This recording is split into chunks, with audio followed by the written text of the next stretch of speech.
Alright, let's take the same sound example from earlier and modify it a bit. Now we're not only going to change the frequency, but we're also going to change the amplitude or the volume of the sound. We will need a second vector of values for the amplitudes, and what we will do is we will play the same frequency for 3 different amplitudes and only then move on to the next frequency. So let's first create our amplitudes vector. So let's say that we want to hear the sound with an amplitude of 0.6, increment by 0.2 until we get to 1. So 0.6, 0.8, 0.6, 0.8 and 1. Now we need to add another loop, a nested loop. The first loop we will iterate over the frequencies and the second we will iterate over the amplitudes. That way we will be playing the same frequency for all amplitudes before moving on to the next frequency. If you use the amplitudes first and then the frequencies, you will hear all frequencies for the given amplitude and then you will move on to the next amplitude and start the frequencies from the beginning. In the end, with both approaches you will hear the exact same sounds, just in a different order. So the second loop will be for j equals from 1 to length of amplitude. We need an AND statement down here. Let's move everything a bit further. And here we need to recalculate the signal with the different amplitudes. So we are also going to give an index to our amplitude, which will be the J index. The I index will be switching on the frequencies, the J index will switch on the amplitudes.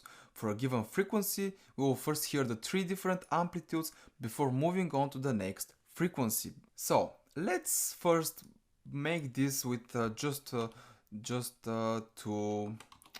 frequencies and 3 amplitudes. Let's run it and see if it's going to work. Well, it's working. And there it is, just as simple as that. We added a second loop, we added a second variable for our equation, and we modified it even more. With just 2 additional lines of code, we can now hear so many more variations of the same sound. We can even plot these signals and not only hear them, but see them. Let's use subplot for that purpose. First, to determine how many subplots we're going to have, we're going to take the length of the frequencies. Because if we have 2 frequencies, we have a variation for each frequency. All of the variations of the amplitude for the same frequency will go on the plot of the same frequency. So, length of frequencies 1, so we'll have all of the plots in one column. And to address each individual subplot, we are going to use the frequency index, the I index from the outer loop. Now, here we are going to plot, we're not going to plot the whole signal because we will not be able to see it because we have way too many points. So we'll plot only the first 1000 points. So we are going to take the time for x, 1 to 1000, and the signal 1 to 1000. Then we're going to hold on, here we need another bracket, and I'm also going to set a while limit from -1 to 1, because these are our minimum and maximum values for our signals, for our sounds. So let's run it. And there we have it. We have 2 subplots with different signals. You can clearly see that they have a different frequency, but the amplitude is the same. So we have different colors for the 3 different amplitudes that we have. Now, what we can do is we can modify our frequencies a bit. So let's say that we want 1000, 5000 and 15,000. Alright, and we can run this.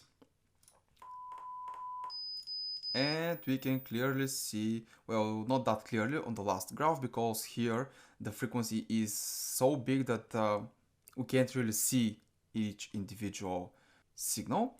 So with just a couple of lines of code, we generated so many different things. It's just amazing. This is what loops allow you to do. There we have it, even more. There we have it. We can clearly see it. We can do 100, we can do 500, and we can do 1000 and 1500. And now we will get 4 subplots, different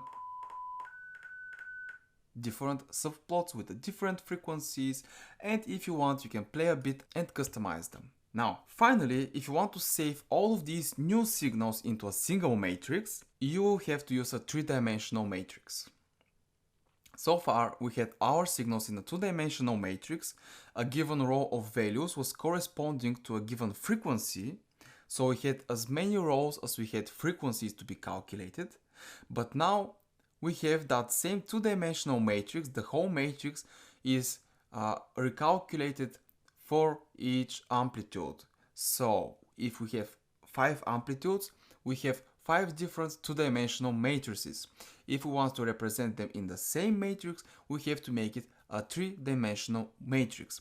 The first dimension represents the values of the signal itself. The second represents the frequencies, that is each row.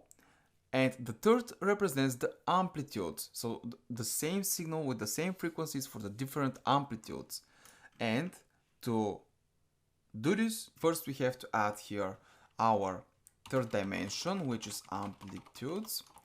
And here in the signal section, we are going to say the current I row, the whole row, work on the J amplitude. So this is the third dimension for the matrices is basically, imagine it as a story building. Each of your two-dimensional matrices is simply a new floor for that building. The first floor is the all frequencies for amplitude 0.6. The second floor is for all frequencies with an amplitude of 0.8. The third floor is with amplitude 1.